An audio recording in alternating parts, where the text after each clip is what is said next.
Hi అండి. నిన్ననైతే మీరు oil ఎలా చేస్తారో చూసారు కదా. ఇప్పుడైతే షాంపూ ఎలా చేస్తామో చూపిస్తా. ఫస్ట్ అయితే ఇంగ్రీడియంట్స్ చెప్తాను మీకు. షాంపూ చేయడానికి మనకు కావాల్సినవి అయితే శీకాకాయ, ఆమ్లా, ఒట్టివేలు, రోస్మేరీ, మందారం, కుంకుడుకాయ, అవిసెలు, మెంతులు. ఇంకా మీకు కావాలంటే మీకు ఎలా కావాలంటే అలా కస్టమైజ్ చేస్తాము.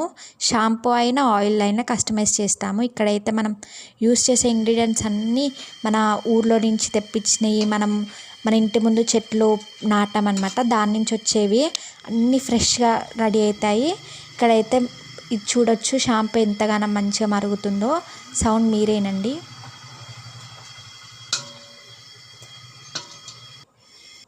ఇక్కడైతే మంచిగా అసలు కెమికల్ లేకుండా మనం ఫ్రెష్గా తయారు చేస్తాము. చిన్న పిల్లల దగ్గర నుంచి పెద్ద వాళ్ళ దాకా అందరూ పెట్టుకుంటారు. నొప్పిలకు కానీ వర్క్ చేస్తుంది ఈ ఆయిల్. ఇక్కడ మనమైతే ఆల్ ఓవర్ ఇండియా పోస్ట్ కూడా చేస్తాము. ఒకవేళ మన లోకల్లో ఉంటే మేము కొరియర్ కూడా చేస్తాము. ర్యాపిడో బుక్ చేసి కూడా పంపిస్తాము. మనకైతే ఇక్కడ షాంపూకి 2 డేస్లో లేబుల్ అయితే వస్తుంది. ఆయిల్కి అయితే వచ్చింది. షాంపూ కొంచెం డిజైన్ ఉండి కొంచెం 2 డేస్ టైం పడుతుంది. అది వచ్చిన తర్వాత కూడా మీకు మళ్ళీ ఒకసారి వీడియో చేసి పెడతాను. మీ అడ్రస్ పెడితే చాలు, మంచిగా డోర్ డెలివరీ చేస్తాను. ఫ్రెష్ ఆర్గానిక్ ఇంత ఫ్రెష్గా